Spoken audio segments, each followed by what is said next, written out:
everybody, welcome to my homestead and welcome to my channel. In this video, I'm going to be going over this email from Amy Baldwin. This is from a long time ago. Just so you guys believe me, okay? Okay, this is my inbox right here. Let me zoom out. And as you'll notice, there's a lot of emails that haven't been opened because I cannot get to them all. All the ones that I've already commented on or responded to, I move it to complete. And if you'll notice up here, I have 387 emails that are in my inbox. And all I can really do is kind of look at the subject line and see if it's something that's time sensitive or something that's really big, and then I'll do it right away. Other ones I have to kind of leave for maybe research another time. And frankly, at this point, I don't know if I can respond to all these. I really don't. It's too much. I'm going to try my best. One thing that I try to do is I have a folder over here called video. So I'll quickly look through an email, and then if it seems like I can make a video off of it, then I'll put it in this folder. Other ones are emails from people telling me to read this book, go see this video, read this talk, stuff like that. And then I have to put that into watch, read. I've been recommended 5 billion books at this point, and thank you.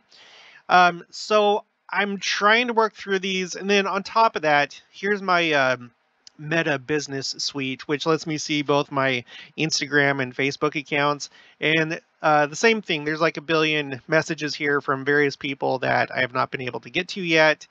And it's just hard. So please do not be offended if I haven't gotten to your email yet. This is kind of hard. Okay, so let's read this one. Again, this is from a while ago. It says, "Hi, Christian, question mark. I don't know if that's your first name or not. No, that's okay, though. I'm sure you know it by now. I should probably say my name more often on the channel, but my name is Jared." Okay, she says, "Also, I know that your email is for business inquiries, but I wanted to share some things I've learned over the past few years. That would be too long for the comments section." No, this is exactly what my email is for. It's exactly for things like this, so no worries.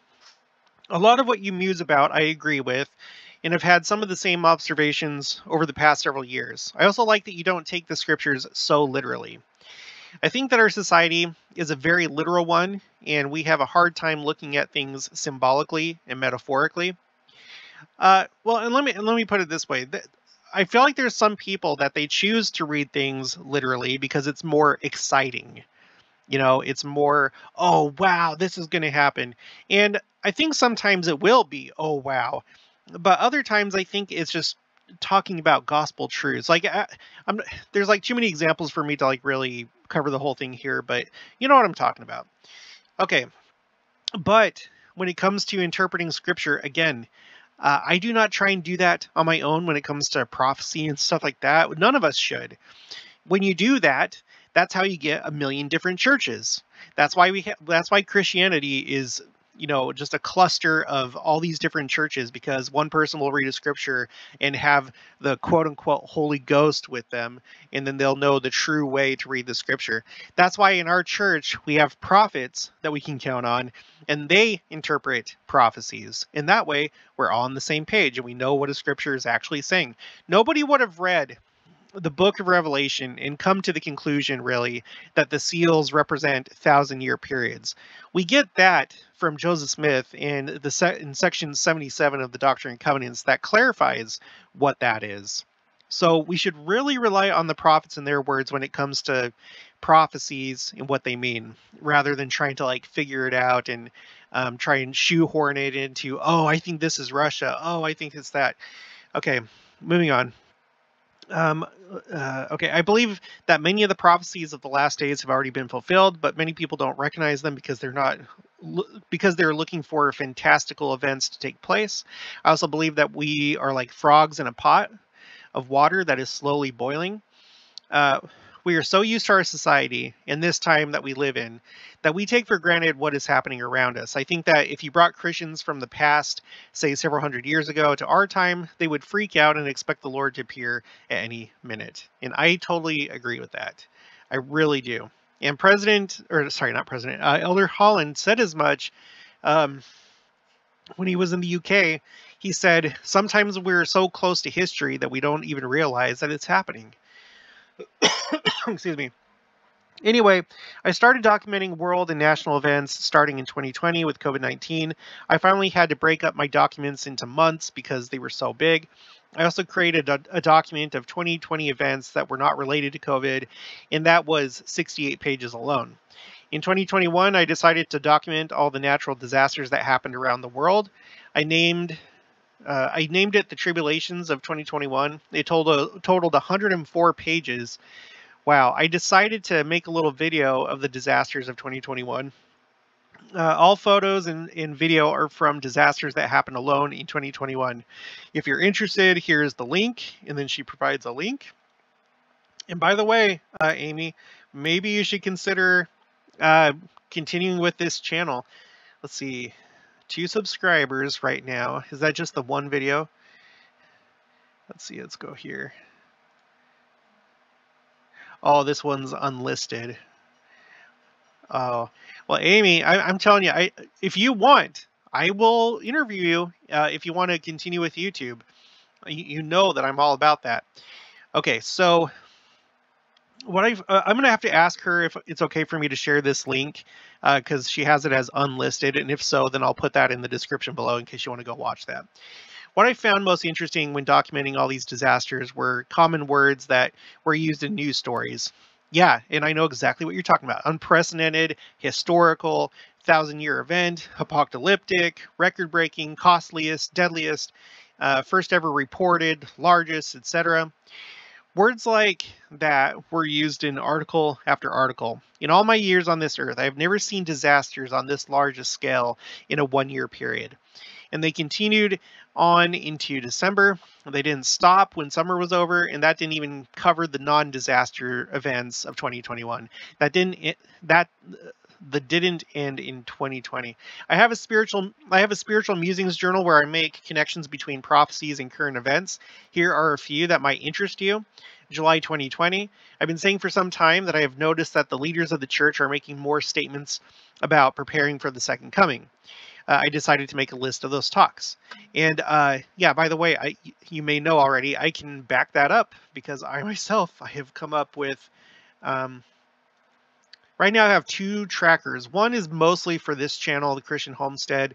And one of the first things I did with this spreadsheet was to track all these key phrases and words. I have a whole playlist for it, so make sure to go check it out. But it looks like Amy has caught on to it too, and I know that many other people have caught on to it. They are talking a lot more different now than they have in the past. Okay, let's get back to her email. I've decided to make a list of those talks. The list isn't exhaustive. I got tired after about page 51 or so on the church's website. This is after going through the list thrice, searching for general conference talks with the phrase second coming. A lot of talks were listed numerous times. There are talks that actually are about the second coming, mention the second coming, or mention preparing for the second coming. Some talks I left out because the utterance was brief, just a passing comment, so I didn't feel that it really applied, or it was a segue, for example, the restoration or another topic. 8 talks in the 1970s, 9 talks in the 80s, 6 talks in the 90s, 39 talks in the year 2000. So look at that, 8, 9, 6, and then 39. 9 in the 2000s, 23 in the teens, 11 talks in 2020 alone. Yeah, 2020 was a huge year when it came to talking about the second coming. 7 talks alone in 1 general conference, April 2020. 4 talks alone in 2 general conferences, October 2019 and October 2020. 13 talks by President M. Nelson, our current prophet. 7 talks by President Nelson since he became our prophet, 2 years' time. 20 talks total since President Nelson became our prophet, 2 years' time. November 2020 excerpt from Don Bradley, the lost 116 pages in Apple Books, and there's a link here. I'll put this link in the description below. The lost 116 pages, Don Bradley. Okay. Quote, A close reading of the small plates account of the first Nephite nation in the land of Nephi reveals the arc of this nation's rise and fall. 2 centuries, right there, 2 centuries of rise followed by 2 centuries of fall. In this arc, the early Nephite nation paralleled the rise and fall of the latter Nephite nation, chronicled in Mormon's abridgment in 4th Nephi, when the Nephites' pattern of progress culminates in the 200th year after the birth of Jesus and begins to lapse in the 201st year. The small plates account of this period identifies the other Nephite 200 years from Lehi's exodus out of Jerusalem as the zenith of that nation's spiritual progress and material prosperity. That the 2 chronologies are purposely presented with a parallel in mind is further suggested by the appearance of yet another common date in the 2 chronologies, the year 320. In the summary record of the decline of the early Nephite nation given in the small plates, the record keeper Amram reports a watershed event in his nation's decline toward total destruction. It seems more than coincidental that in both chronologies the year 200 is used to describe the nation's apex, that the nation is destroyed in approximately, if not exactly, the year 400, and that the year 320 in each nation is in each nation the precise year of a watershed moment in that terminal decline. While reading the chapter explaining the Nephite years of ascension and decline in the watershed year, I was reminded that the Book of Mormon was written for our day. So what does this information mean for us today? I started thinking about when our nation began. Did it begin with the Revolutionary War and the ensuing Constitution, or did it begin earlier, perhaps with the arrival of the Pilgrims? 400 years is a long time, so how could something like above play out for the United States of America, a land chosen for the restoration of the fullness of the gospel of Jesus Christ? According to www.plimoth.org, let's open that. I'll put this in the description below. Pretty picture greets you as you go there. Okay, let's see. The Mayflower arrived in New England on November 11th, 1620. If that were the beginning of this nation, and we add 200 years to reach the zenith of our nation's spiritual progress and material prosperity, that would place the year in 1820. And that's right, that's when we had the first vision. The year of the first vision, which began the restoration of the gospel in this last dispensation.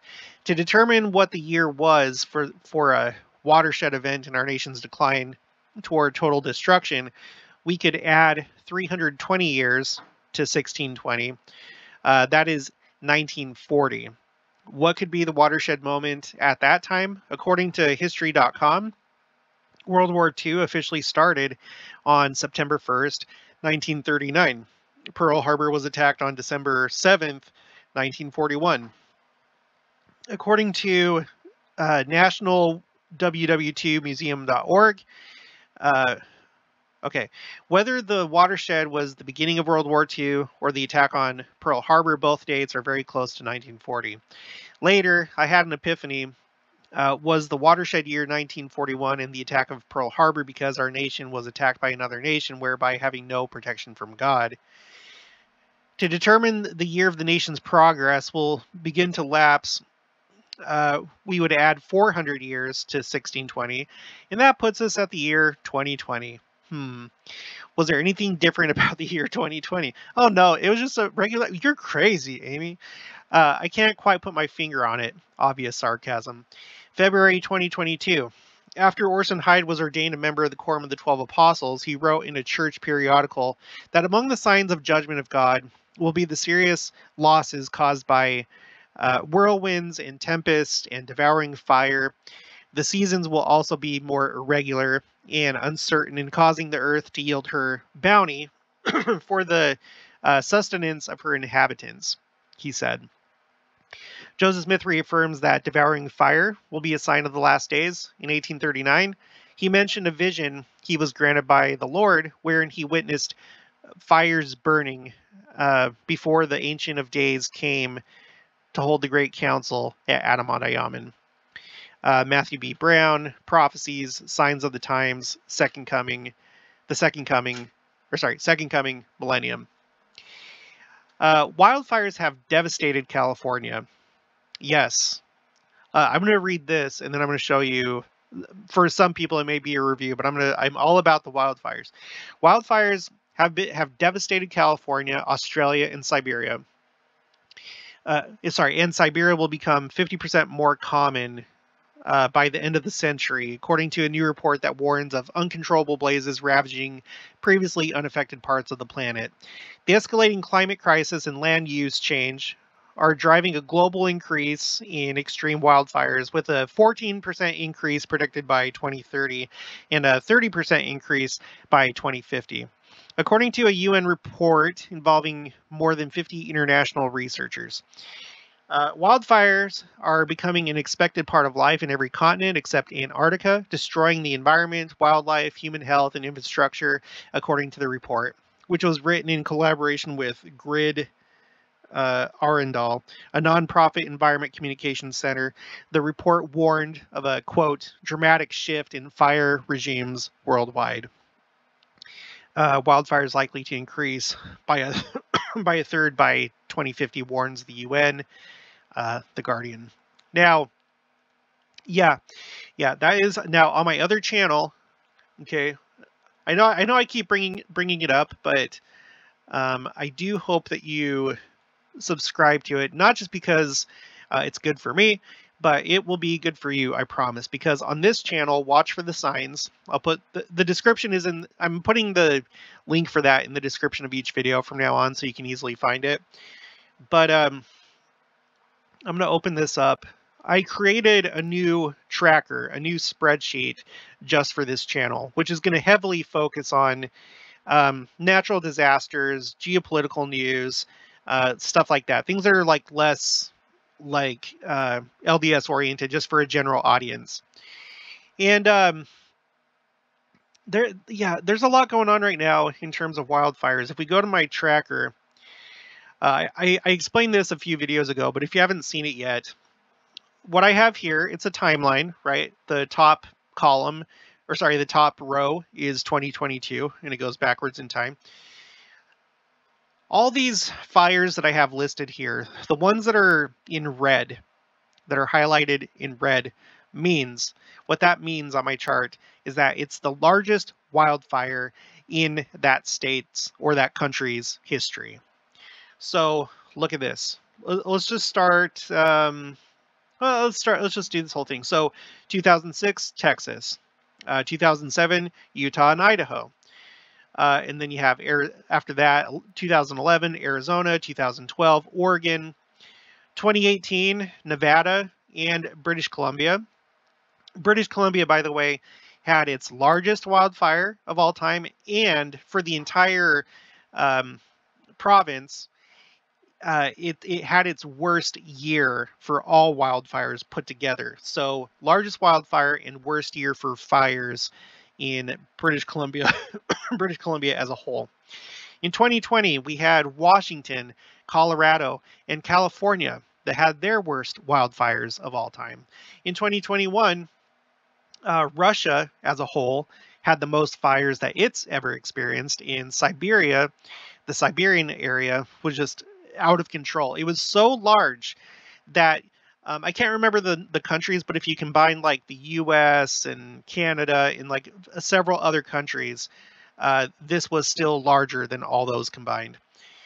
And then this year so far, we have the Calf Canyon and Hermit's Peak wildfires that combined, which became the largest wildfire in New Mexico state history. And I have so much more that I need to put on this graph, on this table. I'm just at the beginning. Excuse me. I'm just at the beginning of this channel, so it's going to take time. But already I'm astounded by how much fire that there is right now. just record-breaking fire in all these different places, and I guarantee that there's going to be more. I'm going to have to look at other countries too. There's been a lot of wildfires going in Greece, Turkey. There was some pretty astounding fire this year in Spain. So I'll just fill this out as time goes, and we'll have a clearer picture. But yes, wildfires have been just off the hook. And I've looked at this before on the channel, but top wildfires, California. So this is one of the most jaw-dropping things to me. These are the top 10 largest California wildfires. Almost half, 9 of these wildfires have happened in the year 2020 and 2021. Half of their largest wildfires of all time on this top 20 list come from the last 2 years. And then on top of that, there's only 2 of these fires that are from the previous century, the 20th century. And they're pretty far down on the list. Okay? So, not good. Not good at all. All right, back to the email. March 2022. A list I made from a book I'm reading. Not a whole lot needs to happen before Christ comes. I wonder if the New Jerusalem needs to be built in full or will be in process. Maybe that's what the $1 billion is for. I will say when it comes to that, I've done a video, and if they're going to stick to the plans of Joseph Smith, then the center place, Zion, the actual literal city, not the definition of all North America and South America, that's one definition of New Jerusalem, but when we're talking about the center place, the administrative hub, in the early days of the church, if things had gone right, each stake would have been a city of 15,000 to 20,000 people, and each city would have been a stake, and that's a city. And right now, in Independence, Missouri, we have a stake center, and there is a temple there that's currently being used as a visitor center. But we learned from the diary of Alvin R. Dyer that it has been built to the exact specifications revealed to Joseph Smith to be part of the 24 temple complex that would be in the middle of the city. So my opinion on that is that it's like ready to go. They could just announce one day. They could announce this next conference that they're going to renovate it and turn it into a temple, and I don't know, but the Kansas City temple is about to be closed for a little while. I don't know how long, maybe it's just a few months. I don't know. But anyway, that's just something to think about. Okay. Signs of the times, these are fulfilled and or presently being fulfilled: the great apostasy, establishment of God's kingdom, publication of ancient scripture, the appearance of Elijah, gospel preached in all the world, enjoyment of the gifts of the Spirit, times of the Gentiles fulfilled, conditions among the wicked, a desolating scourge. I feel like the majority, I should do a poll. Maybe I'll do a poll on this. If you think that the pandemic fulfills this desolating scourge. I tend to think that it does because it was worldwide, and it's not so much about how many people died from it, so much as the effect that it had on the world, because it caused a lot of misery and a lot of contention and a lot of economic damage and so on and so forth. That's how I approach that. And then not fulfilled yet, the establishment of Zion, the New Jerusalem, which, like I just said, for all we know, maybe that kind of actually is already ready to go. Sun darkening, moon turning to blood. Now, I've done this before on the channel. I've talked about that. I did a video called, let's see, Prophecy. Where is it? Prophecy fulfilled. Okay, when General Conference declares prophecy is fulfilled. I did a big compilation. Currently? A big compilation of talks in General Conference where they declare prophecy fulfilled with a lot of things. And when it comes to the sun being darkened and the moon turning to blood, Gordon B. Hinckley, he has declared that that's been fulfilled. I'll show you really quick. I've gone over this a couple times, but so he says the vision of Joel has been fulfilled, wherein he declared, you know, let's see, blood and fire and pillars of smoke. The sun shall be turned into darkness and the moon into blood before the great and terrible day of the Lord. So President Hinckley, October 2001, said that that's already been fulfilled. So we have that one. And to your credit, you wrote this way before I did that video. Okay. Absence of the rainbow. Yeah, that's true. And I saw a rainbow yesterday. For the first time in a while, we had some rain, and there was a really nice rainbow outside. The sign of the Son of Man. Yeah, that's true. As far as we know, unless like, it seems like when that appears, it's just going to be a steady sign until like Christ comes. Although, well, I'm not going to get into that. Yeah, we don't. Yeah, probably not. And then she says, although maybe the sun darkening and the moon turning to blood has already been fulfilled. The 1883 Krakatoa eruption darkened the sky worldwide for years afterwards and produced spectacular sunsets throughout the world for many months. The ash caused, quote, such vivid red sunsets that fire engines were called out in New York, Poughkeepsie, and New Haven to quench the apparent conflagration. Oh my gosh. This eruption also produced a bishop's ring around the sun by day and a volcanic purple light at twilight. That's incredible. And then she says, and 1815 eruption of Mount Tambora, prolonged and brilliantly colored sunsets and twilights were seen frequently in London. The glow of the twilight sky typically appeared orange or red near the horizon and pink or purple above. During the summer of 1815, a persistent dry fog was observed in the northeastern United States. The fog reddened and dimmed the sunlight such that sunspots were visible to the naked eye. Really? Sunspots? I don't know. Okay. Neither wind nor rainfall dispersed the fog. It was identified as a stratospheric sulfate aerosol veil. Visually unique sunsets were observed in Western Europe, and red fog was observed along the eastern coast of the U.S. These unique atmospheric conditions persisted for the better part of 2.5 years. And then after that, she says, so either those fulfilled that or another supervolcano will erupt or Putin will launch a nuclear weapon. And finally, your musings about the Jerusalem Center, meaning the BYU Jerusalem Center, becoming a temple. It has been a point of discussion for years. I was a student there in 1988. A few weeks ago, there was a Jerusalem Center alumni conference. One of the current directors gave us participants a 30 or so minute presentation of all the renovations and updates they have done on the center during the past few years while it was being closed to students. All the renovations are related to the center being a place of learning for BYU students. New LRC, what's that, Learning Resource Center, like a library or something. Updating the gym, updating the kitchen to stay in Israel code, new library, etc.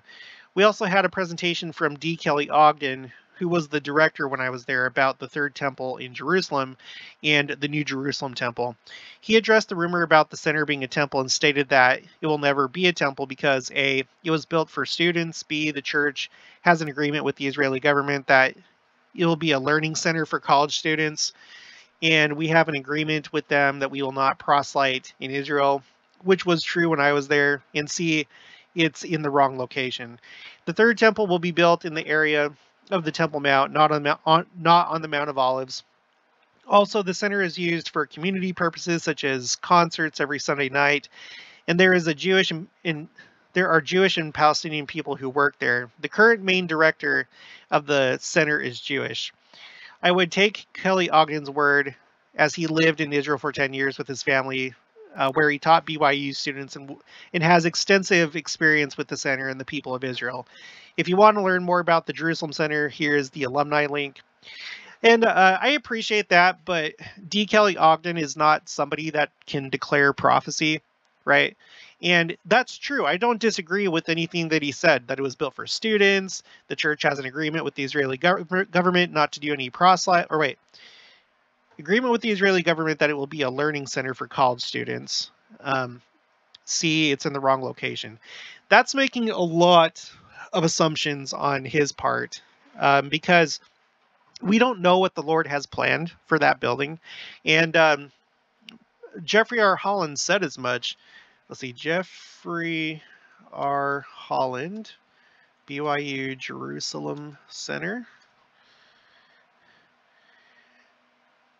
Yeah, it must be this one. Future. Okay, so this is Jeffrey R. Holland. He says, the full potential of the BYU Jerusalem Center is still unrealized. Quote, I don't know what it will mean a generation after we're gone, or what future purposes the Lord will have for it, but I hope the students from all over the world can be blessed by it. My testimony to you is that the Lord wanted the center built, and it has it here for the great purposes that we now see only dimly. So Elder Holland seems to think that it's going to be used for more than just a campus in the future. And that may not mean that it'll become a temple. But what I would say is that D. Kelly Ogden can't dictate whether the Lord can turn it into a temple at the second coming. Because for all we know, it may not be the temple that is intended to fulfill prophecy, as far as being the temple that's already constructed by the time Christ goes there. Or it could be. Maybe what will happen is that will be like the temple, and not the temple in the sense that we do ordinances there. I say this over and over again, that in the way that the 24 temple complex was planned for New Jerusalem in Independence, Missouri, is that there were going to be 24 temples, and they would all have different purposes.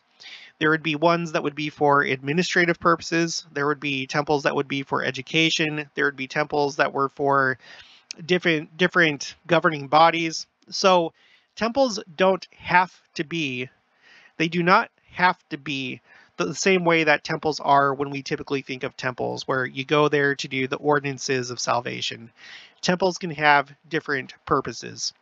And so, for all anybody knows, when Christ comes for the second coming, I'm sure that Christ has more authority than the Israeli government. And by that time, he could say, this is going to be my temple, and then we're going to build the original temple, okay, the third temple. That's going to be built now because, like we've studied, they're going to be the sons of Levi, meaning the Levites and the Kohanim, which are the priests. They are going to resume temple service the way that it was back in the Old Testament. They're going to give offerings, animal offerings. Joseph Fielding Smith said that at first it would be the original animal offerings, animal sacrifices, but then it'll be changed to some other nature. So, you know, I don't think that he or anybody else can say, no, it's not going to be. He's right. It was originally intended to be a campus for BYU. That's correct. Yes, the church has an agreement with the Israeli government, but we haven't arrived to the future yet. Maybe the Israeli government before the second coming will be like, yeah, okay, you've been really good neighbors and you've been true to your word. The church has a really good relationship with both the Israeli government and the government of Jerusalem, right? They've met with the mayor. They've met with Benjamin Netanyahu, which was the prime minister of Israel for 12 years. Yeah. So anyway, that's the way that I view it. That's the way that I view it.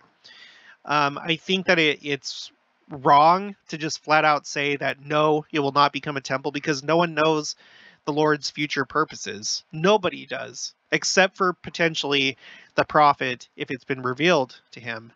Another thing that you have to think about with the BYU Jerusalem Center, and he says it here, let's see, 33. He says, this is Elder Holland again. He says, that was one of 33 miracles, large or small, that happened to make the BYU Jerusalem Center possible. You guys, I highly doubt that all these miracles would have taken place just so that BYU students can go study. And I'm not trying to downplay, you know, the good that's come out of that, right? I'm sure that it's already had a big impact, people being able to go over there and study. But there were 2 missionaries that died. There were 2 missionaries that gave their lives back when there was a mission in Turkey. And part of the Turkey mission came down into Palestine. And there was a missionary from Grantsville that passed away, and he was buried there. And another one from Germany that around the same time, he got sick and also passed away. And because of those 2 missionaries and their headstones, their tombstones, that is what gave the church the legal right, part of what gave the church its legal right to build the BYU Jerusalem Center. I really do not think that the Lord would have 2 of his missionaries die just so that there could be a college campus. I think it's a lot more profound than that. And by the way, if you want to learn more, because there's so much more to it, there is so much more to it. I have a playlist called, and Amy, this is not like against you, by the way. Just don't think that I'm talking to you specifically. I'm just talking in general. The dimensions of the BYU Jerusalem Center are very interesting. The architecture, I've noted a lot of interesting things about the architecture of the BYU Jerusalem Center. If you draw a line down the middle of the BYU Jerusalem Center, guess where it goes through? Oh, it goes through Independence, Missouri. Not just Independence, Missouri, but it goes through the Temple Lot area. There's also, let's see, what else was there? You guys, there's a lot. There is a lot to this, but one of these videos it goes in detail into that story of the 2 missionaries. But I'll put this link in the description below. So please, no one think that I haven't like thought this through like very deeply. Believe me, I've really studied this, and I'm gonna continue to study it. So anyway, yeah, this is not against you, Amy, so don't worry. But D. Kelly Ogden, I appreciate your thoughts, but you and nobody else are in any position to declare things like that or to limit what the Lord can do, because he may do it before, he may do it at, or he may do it after the second coming, but he can do whatever he wants with that building. Okay, moving on. One final thought. When I tell people that I believe the second coming is near, they point to other times in history where people thought that it was imminent as well. I agree that yes, there were times, such as at the beginning of the 20th century with a pandemic, 2 world wars, and a depression that would definitely make it look like the world was coming to an end. And by the way, I would add, those were signs of the times. Like, not all the signs of the times are specifically for us right now in 2022. The last days have been going on ever since, the apostasy of the church. Okay, and then more especially within the last couple centuries with the restoration of the church. So that would include all these different things. But anyway, let's continue. But there is a big difference. As a church, we were not prepared. How many temples, missionaries, and members did we have back then versus now? And where were the members located in the world? Mostly in the Intermountain West. We didn't really start proselyting in Mexico and Central and South America until the 1970s. Can you believe that? Because like for me, it feels like it's just been like forever. But no, just since the 70s. Just since the 70s. And let's take a look at this. LDS Meetinghouse locator. Let's go to this map. Each red dot is a meeting house. Look at Central and South America now. Look at it. It's littered. Oh, that's probably not the best word. It is just covered in meeting houses. This is basically since the 70s when the main missionary effort took place. Okay, let's go back. Let's see. Because the governments were controlled by the Catholic Church, the little horn, wink. You guys, I really do think that I'm not going to get into that. Okay, a few years ago when I was in a temple endowment session, I was thinking about the second coming, and the Spirit made known to me that it would happen when the church and the members are ready for it. It has nothing to do with how evil the world is. It has to do with our preparation for it. Sorry this was so long. I've been listening to a lot of your videos, and these are some things that I have thought about while listening to them. You do have some very interesting thoughts and observations. Thanks for all your research and time. Regards, Amy Baldwin. One thing that I would say in regards to that, though, not to contradict you, but Joseph Fielding Smith,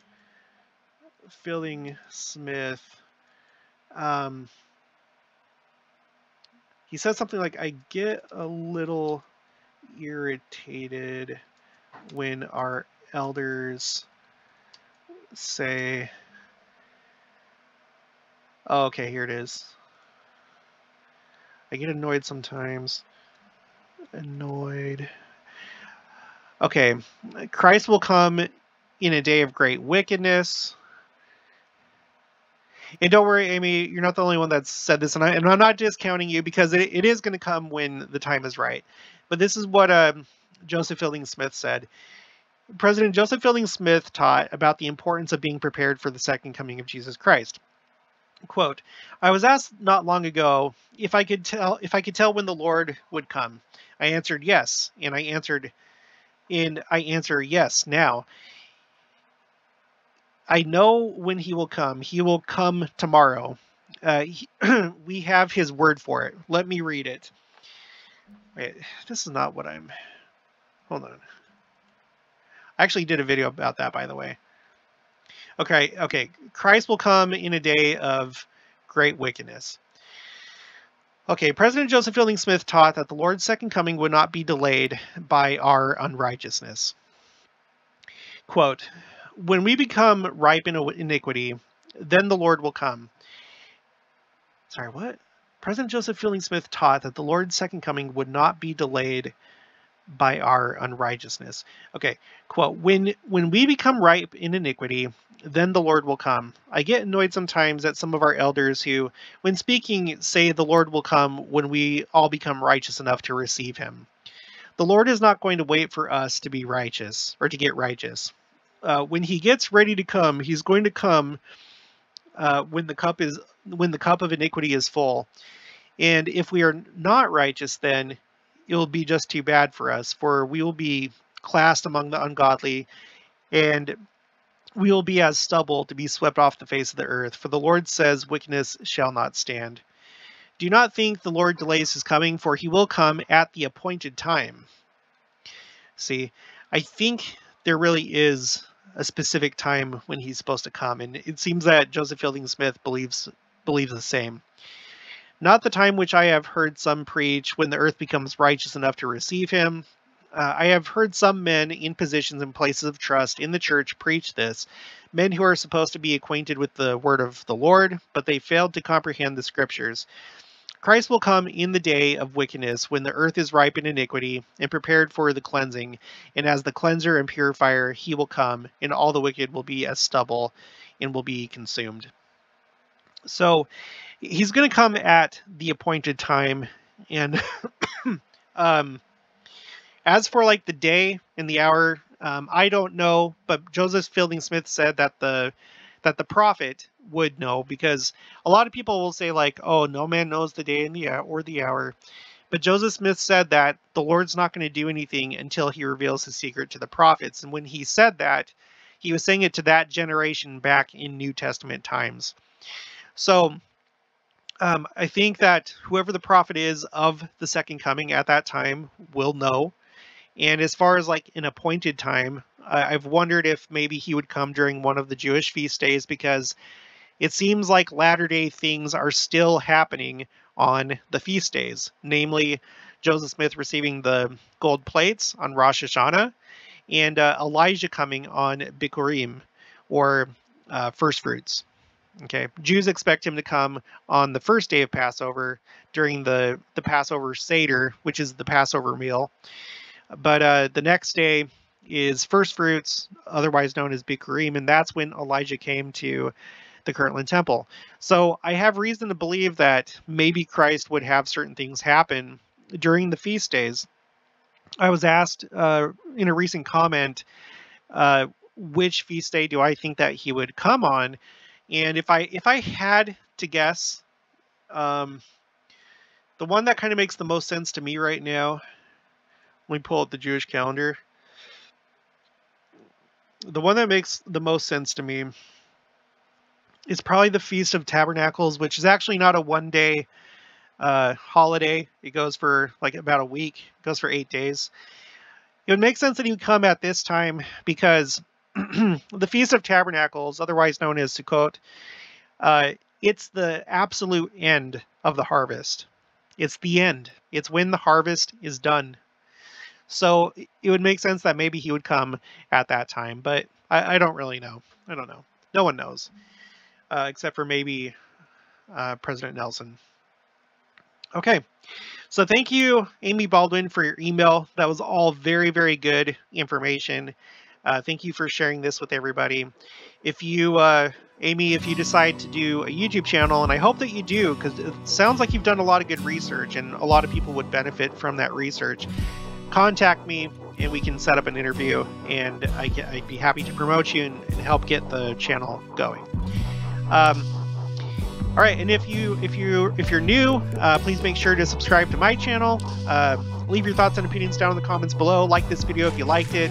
Share it with anyone that would find this interesting, and I will talk to you guys later.